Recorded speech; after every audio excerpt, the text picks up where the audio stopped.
warahmatullahi wabarakatuh. Perkenalkan, saya Salma Saripah, mahasiswa semester 2 Universitas Nahdlatul Ulama Cirebon, Prodi PGSD dengan NIM 0501201117. Di sini saya akan mencoba menjelaskan mengenai tradisi sosial budaya di daerah Sulawesi Selatan, yaitu suku Toraja. Video ini saya buat untuk memenuhi tugas akhir dari mata kuliah Ilmu Sosial Budaya Dasar. Selamat menyaksikan.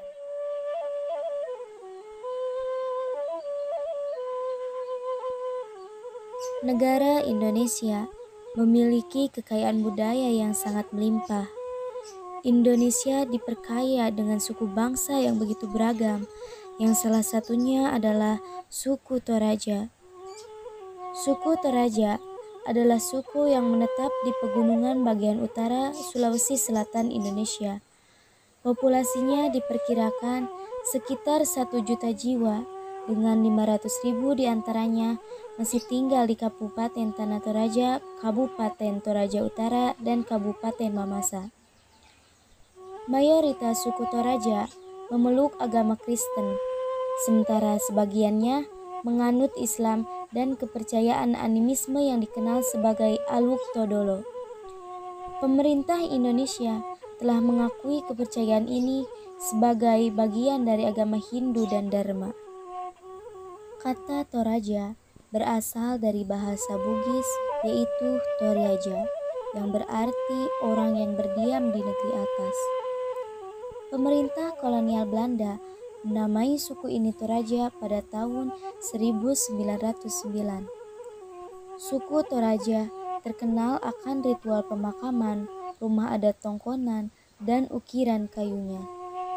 Ritual pemakaman Toraja merupakan peristiwa sosial yang penting yang biasanya dihadiri oleh ratusan orang dan berlangsung selama beberapa hari. Tanah Toraja memiliki 2 jenis upacara adat yang populer, yaitu Rambu Solo dan Rambu Tuka.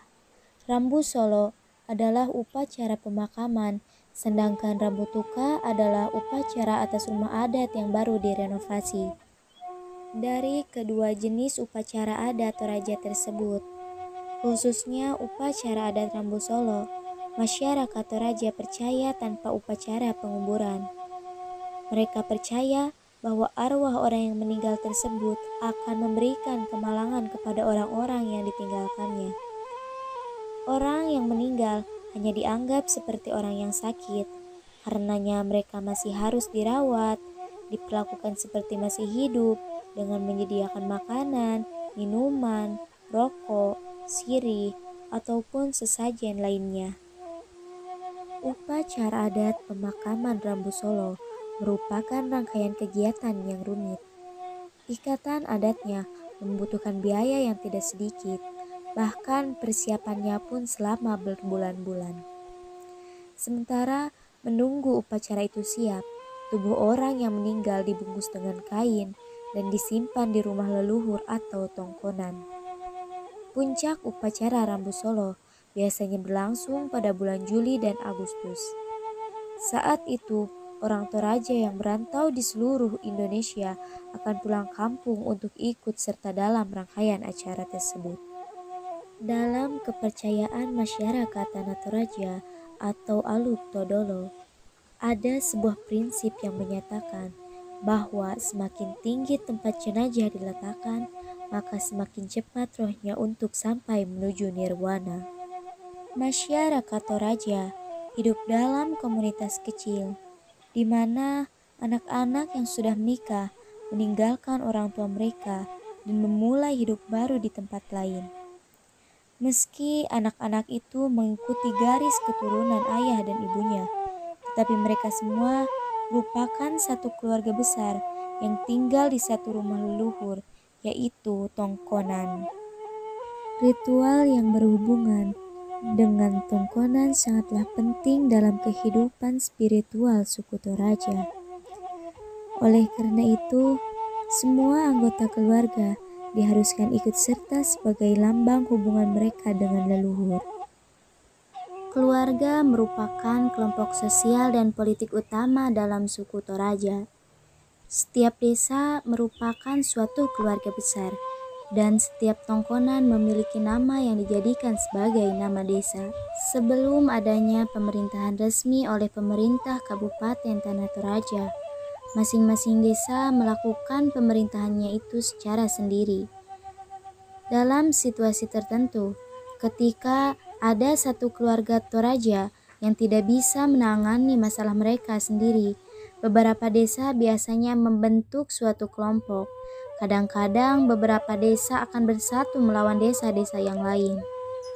Hubungan antara keluarga diungkapkan melalui darah, perkawinan, dan berbagai rumah leluhur atau tongkonan. Pada masyarakat Toraja awal, hubungan keluarga berkaitan dekat dengan kelas sosial, sehingga ada 3 tingkatan kelas sosial yang diantaranya yaitu kelas bangsawan, kelas orang biasa, dan kelas budak. Adat dan budaya suku Toraja merupakan warisan Nusantara yang harus dilestarikan agar tidak punah. Harapan satu-satunya terletak pada generasi muda suatu daerah. Untuk itu, suku Toraja menggelar penyuluhan gaya hidup sehat untuk generasi muda yang dianggap sebagai tombak dalam mempertahankan adat dan budaya daerahnya. Generasi muda yang ada di Tanah Toraja harus jauh dari pengaruh narkoba, karena merupakan investasi untuk pelestarian budaya di suku Toraja. Seperti yang dikatakan oleh Bandaso, Ketua Dewan Pengawas Yayasan Lingkaran Indonesia, bahwa tujuan utama untuk menjaga aset bangsa yang paling berharga yaitu generasi muda. Jika generasi muda sehat dan bebas dari narkoba, maka mereka akan mampu mendayagunakan segala bakat dan potensi yang mereka miliki, sehingga mereka dapat ikut berkontribusi pada pembangunan bangsa dan kesejahteraan masyarakat sehingga dapat meningkat. Jadi, setiap daerah pasti mempunyai budaya, adat istiadat yang wajib dijaga dan dilestarikan. Jangan sampai adat istiadat itu punah karena kita tidak ikut menjaganya. Apalagi di era modern ini, gempuran budaya asing cukup kencang kalau kita tidak mampu mempertahankannya. Tinggal nunggu waktu saja, pasti budaya akan segera sirna dan punah. Oleh karena itu, kita sebagai warga negara Indonesia harus bangga dengan keragaman budaya yang tidak dimiliki negara lain, seperti yang dilakukan keluarga dari Tanah Toraja ini. Mereka benar-benar sangat menghargai budayanya.